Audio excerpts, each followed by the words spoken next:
皆さんこんにちは。日本将棋連盟棋士七段の村永修司です。今回はですね、将棋を指しました対局の解説編になります。戦型の方は相手の方の石田流三間飛車に対してね、石田流崩しというかね、いう形をね、うまく使っていって、序盤からね、リードを奪って押し切ることができたんですけれども、こちらの方、序盤の方がね、かなり大事なところがありますので、ゆっくりとね、解説していきます。それではね、最後までぜひぜひおゆっくりお楽しみください。はい、それではね、早速解説の方を始めていきたいと思います。今回ね、私が後手番だったので、盤面を判定させていただきます。はい、相手の方の7六歩に3四歩、6六歩とね、相手の方、石田流が得意戦法ということで、対局編の時にね、さらっと言ったんですけれども、ここで7五歩と突くと、角道を止めない形のね、石田流という、早石田なんていうね、戦型言われる方もしますけれども、そういう石田流もありまして、本局、ね、同じ飛車をね、7筋に回って7五歩と突く形なんですけれども、角道が止まってるか止まってないかっていうのはね、大きな差になっていきます。例えば7五歩と突いてから7八飛車ですね、いつでも角がね、ぶつかっているのでね、結構乱戦含みになることもありますし、6六と突くとね、ゆっくりとした、ゆっくりというかじっくりとした形になりやすい。これは今までのね、将棋王族、私のね、動画でも言ってきたんですけど、大側のね、ぶつかり、角が止まった形っていうのは結構ゆっくりとしたね、駒組みになりやすいですね、比較的。はい。で、6二銀と。もちろんこれだけですとね、6八銀と上がって矢倉になることもありますしね、6八飛車なら、四間飛車なんですけれども、相手の方が7八飛車と。はい。で、6四歩と突きまして、この手がね、本局ちょっと指してみたかった形ですよね。もちろん8四歩、8五歩、あるいは5四歩、5三銀とかね、王様囲っていく手もあるんですけれどもね、6四歩と突いて、7五歩に、6三銀と、この銀でこう7筋を受けつつ、これで受けてるだけではなくてね、この後できれば5四銀から6二飛車でね、石田流を攻略していく、石田流というか三間飛車に対してね、腰掛け銀で挑もうというね、狙いでした。相手の方のこの7六飛車がね、結構、ここからの駒組みが結構ポイントでしたね、本局ではね。このからの駒組みが、相手の方が、いい悪いではなくてですね、すごく、工夫された駒組みだったと思います。というのも、飛車を回ってね、とりあえず飛車角がね、くっついた形になったので、4八玉と上がる将棋がね、非常にプロの間で、同じような局面ってね、プロの将棋でも公式戦指されてるんですけれども、4八玉で上がるような手がね、一番多いですね。4八玉から、美濃囲いに囲ったり、穴熊に囲ったり。本局ね、7六飛車というのは、本譜、私は王様囲いに行ったんですけれども、後見はね、この2手が、攻撃陣、右辺の整備ですよね。私の方から見た右辺の整備。飛車を置いて桂馬を飛ぶことで、ここの地点、私の方の狙いがですね、単純にこの王様囲った後の狙いなんですけれども、5四銀と上がって、6二飛車と回って、6五歩とね、突いていこうという狙いだったんですよね。銀を上がって、飛車を回って6五歩とね、突いていこうって狙いを、あらかじめカンパしてるというかね、飛車を、飛車を浮かないと、ここで桂飛んじゃうのはすごいね、飛車角が止まっちゃって悪い形なので、飛車を置いて、桂を急ぐことで、例えば単純な話、ここで5四銀と出て6五歩とついてもね、同歩で取られちゃうってことですよね。先ほどと違ってですね。で、ここの、対腰掛け金シフトだよと、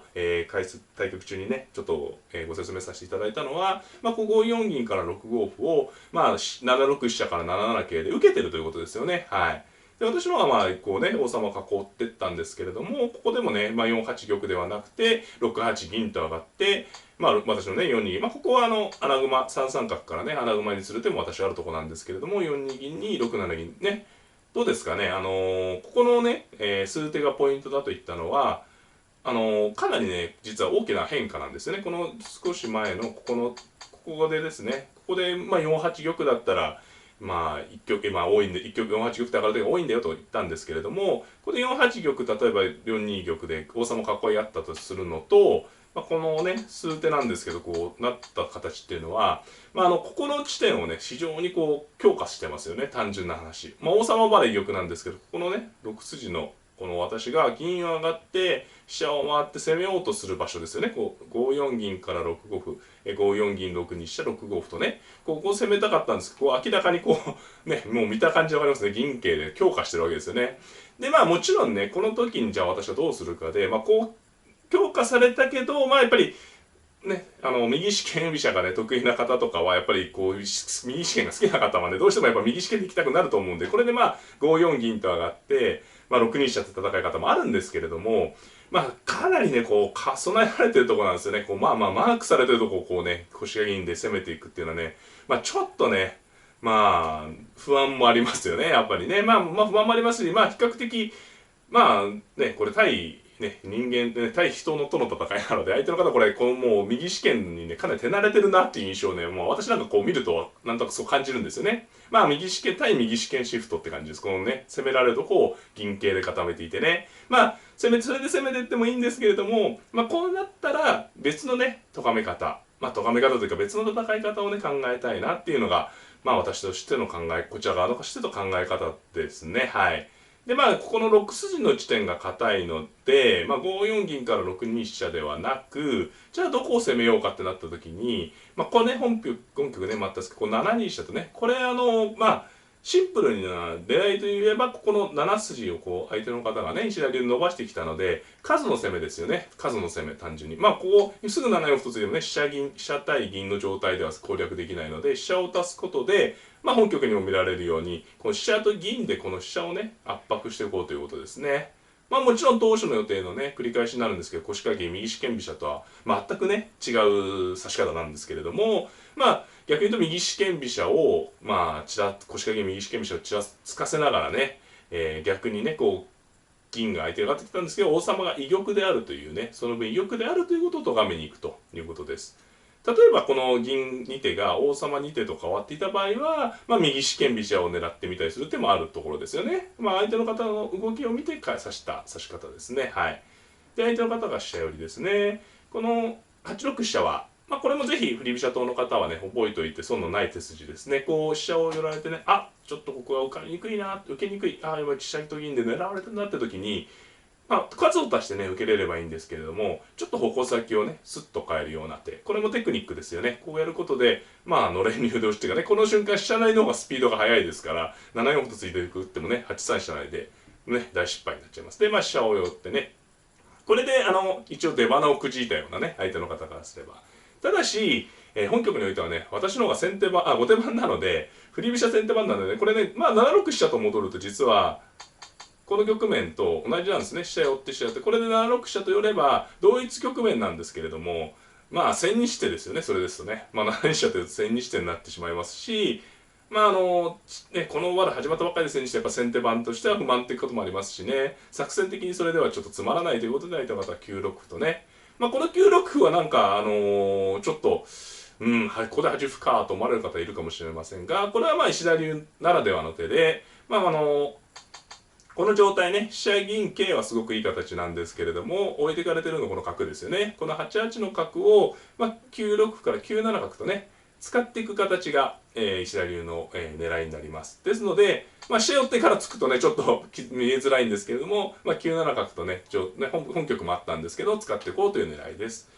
でですね、まあ、ここでまあもちろん5二金右とか私の方もね、ゆっくりさせてありますね。ゆっくりさせてあるんですけれども、例えばね、これちょっと難しい話になるんですけれども、私のはこう5二金右って上がると、相手の方もね、守りの手に1手使えるんですよね。5二金、ここで5二金右っていうのはすごく大きい手です。はっきり言ってね、ここは離れ駒がなくなって大きい手。ただし、5二金右と上がると相手の方も4八玉と上がるということを想定すると、まあこの居玉の王様が1個上がる、まあ、4八玉とね上がる手の方が、まあ私の5二金右よりね、まあ一手の価値が高そうだなっていう感じ。これちょっと難しい話になります。5二金右もいいじゃないか、まあすごい自然な手で悪い手じゃないんですけど、5二金と上がると相手の方も1手守りに使える。まあこれ将棋のゲームのもうちょっと特徴なんですけど、1手指すと1手指されるので、ここで何か一手緩むことで、まあ、4八玉ってね、もう喉から手が出るほど多分上がりたい手ですよね。あれば9七角かもしれませんけど、相手の方のこう、先に銀桂使っちゃったんで、指したい手いっぱいありますよね。で、私の方はこうね、確かに5二金右やりたいんですけれども、もう王様が超えてますから、私の方のこの5二金右の一手よりね、相手の方の一手の方がこう指したい手多いんですよね。で、こういう時は、できれば速攻したいんですよね。まあ、ここで7四と実際動いたんですけれども、また5二金右で上がってもね、4八玉で、相手の方が得をしてしまうという判断です。はい。で、7四とつきまして、これがね、飛車が逸れているので、先ほど飛車対銀と言ったんですが、今度飛車が逸れてるんでね、単純に銀の方は、同歩なら同銀でね、うまくさばける形ですね。で、相手の飛車は7六飛車と足していきました。7五歩同飛車、7四歩という指し方もあります。そうすると、石田流のね、位を消した形になるんですけれどもね、それですと7六飛車と引かれて、それ以上の攻めがなかなか難しいですかね。で、私の方は、7二飛車とね、攻めを継続しました。で、相手の方が、7四歩と取って、同銀に9七角と。そうですね、この形ですね。この形が、相手の方のね、石田流のね、理想形とされている形です。ただしですよね。この場合は、ここの時に私の手番なので、7五歩とね、この位が大きいですよね。先ほどまでは、仕掛ける前ですね。この段階では相手の方がね、こう歩の下に飛車がいて、こう、飛車は狭いなりにも安定していたんですが、本局こうね、うまくこう、で、この形になると飛車がね、かなり息苦しくなっているので、お分かりいただけると思いますね。でね、これ皆さん経験あると思うんですけどね、この歩の上にこう飛車が乗っかってる形ってね、すごくさばきにくいんですよね。はい。歩の上に飛車が乗っかっちゃってると、こう、ワープして下戻るわけにいかないんで、こう、ね、下段に下がる手がなくなるんでね。はい。なので、ちょっとここは作戦成功しましたかね。一手、間に合わなかった格好になってますよね。はい。相手の方のこう7筋の位が、この時にね、もしレバタンなんですけど、かかってれば、例えば6四角とか、7五歩とか、対応できたんですけど、一手こう9七角が間に合ってないので、こう、位を奪還することができました。でね、一つのここが成功形で、定石書なんかですと、例えばこう歩を打ってね、成功だよってね、これもここまでだよってなりがちなんですけど、ここからね、どう指していくか。今飛車がね、こう狭いので、その飛車を狙って飛車を寄りました。これちょっとね、これも指しづらいってかもしれないですけどね。現状こう、飛車の上にね、歩の上に飛車が乗っかってる形なんですけど、私の方もこうね、これ以上圧迫するの難しいんですよね。なので、飛車を寄って8四歩から8五歩ね、本局で見られるこの飛車をどんどん狙っていこうってことですね。で、相手の方が、7六歩と打ちました。この手がね、どうでしたかね。専門的な感じになるとね、こう、同歩では同飛車でね、こう、なんとかこう、飛車を楽にしようって狙いなんですけど、例えばですね、6八金とか7八金とか上がりまして、で、ここでね、金上がるっていうのは、こう、桂馬取りをね、こう、桂馬こう角で睨まれてるんですよ。本局もあったんですけど、7八金と上がって、8四歩に6五歩とついて、飛車をね、こっち側にビューッとね、こちら側に脱出する形を目指した方が良かったかもしれないですね。で、特にね、ここに飛車来る形ってね、嫌な形なんですよ、居飛車から見ると。っていうのも、こう、飛車出られると、もちろん王手ですし、こう、王手されたくないよって形で、例えば銀上がりますと、この角が使えなくなるんですよね。ちょっと分かりづらいです。例えば、単純な話、この飛車がここに来たとしますね。そうすると、こう、8台と王手だから嫌だし、8の受けるために銀上がると、今度こう2二の角が使えなくなるということで、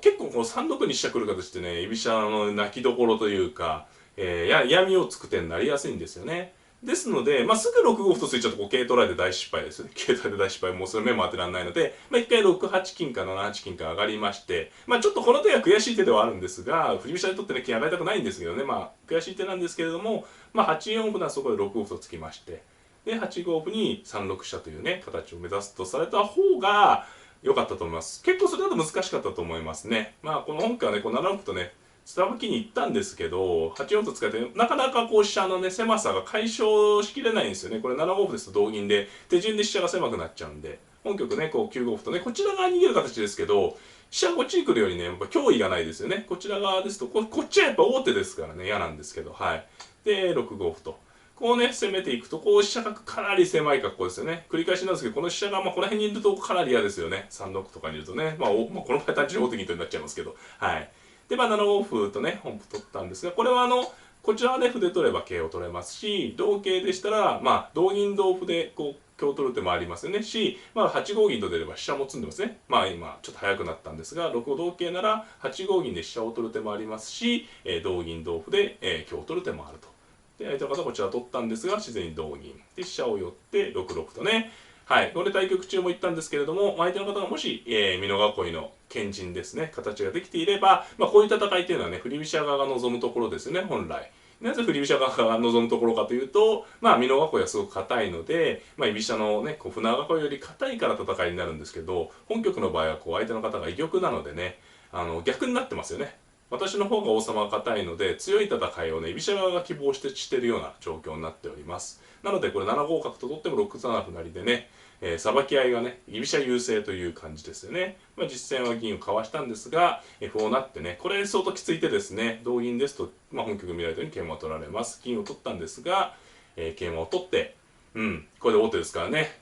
これは分かりやすいですね。もう王様がもし3八にいれば、レバタラになりますけど、3八にいると、これが王手にならないのでね、手順に王手になれるってね、皆さんこれ、多分ね、指されててあると思うんですけど、ここ一番気持ちいい手ですよね。はい。で、この時ね、繰り返しになるんですけどね、もし7五2金右と4八玉が上がってるとね、一手の価値が相手の方の方が大きいよって言ったら、例えば一手違うとね、全然違うよということになります。で、相手の方はここで4八玉と。で、ここが最後のポイント、最後でポイントのとこで、私の方もね、こう馬とと金できてすごくいいんですが、この状態だけではね、まだ馬とと金だけでは押し切れないんですよね。なので、自陣にいる飛車ですね。これちょっとついね、この辺でずっと手が続いちゃうので、この辺ばっか見がちなんですが、この自陣の飛車をね、やっぱさばくのがね、今この2枚、なんていうか成功した駒があるので、もう1枚大物のこの飛車をね、使えれば勝利に近づくということで、本局は7二飛車と寄りました。状況によってはね、もう角と交換しちゃっていいよって話ですね。はい。で、の方はこう角を逃げたんですが、6二飛車と追っかけまして、こう6五歩とここで繋いでおくような手もあったと思うんですけれども、6五歩でしたらもう飛車をもうバッサリ切ってしまってね、同歩に例えば7五角とかそういう感じでね攻めていくつもりでした。本局はこう香車を取ったんですが、ここでね決め手がありましたね。こうね、この前の段階からまるでね、こう飛車寄ってこう角でわざわざ香車取らしたみたいなんですけれども、私の方はこう飛車を使った狙いとして、ここで5七とというね、これが厳しい狙いになりました。で、王手なんでね、取るしかないんですが、6九飛車成とね、と金はね、捨てたんですが、つい先ほどまでね、遊んでいた8人の飛車が6九にね、金を取りながら、進軍しましてね、これで基本的には勝負ありという感じですかね。はい。私の方の王様とね、相手の方の王様を比べればね、はっきりしてますよね。かつ、この9六の飛車がやっぱりね、遊んでしまっているのが痛いところですね。はい。相手の方はこう金取りを受けたんですが、これ4二6八竜馬もあったと思うんですけどね、本局は竜を引いて、これね5七金っていうのが一見竜の寄せですね。講談社の方、上級者の方でしたらね、もう定番、これねっていう形ですよね。こう竜と王様の間に合駒が1枚いて、ここに打てるっていうねパターンです。こう銀でも玉でも取れない寄せです。はい。で玉を寄ってボロッとね取って。はい、ここは手順の寄せですね。はい、受けたんですが、これも一見竜ですね。もう一見連続の一見竜ですね。連続の一見竜。これも金で取れも玉でも取れないよってことです。はい。で、王様逃げて、竜を切って、ここで、投了となりました。相手の方投了ね、はい、なりました。で、これの竜を取しかないですよね。戻るしかないんですが、今はね、持ち駒に金を2枚持ってますので、4八銀、同銀に3八金、1八玉、2八金打ちと打てば、並べ詰めですね。これは即詰み。3八香と打てばね、手数が長くなるんですけれども、いかんせんね、王様の、安定度に差がありますから、勝機はないということで投了となりました。はい、いかがだったでしょうか。今回はですね、将棋を指しました対局の解説編をお届けしました。戦型の方はね、石田流に対する、対抗策ということで、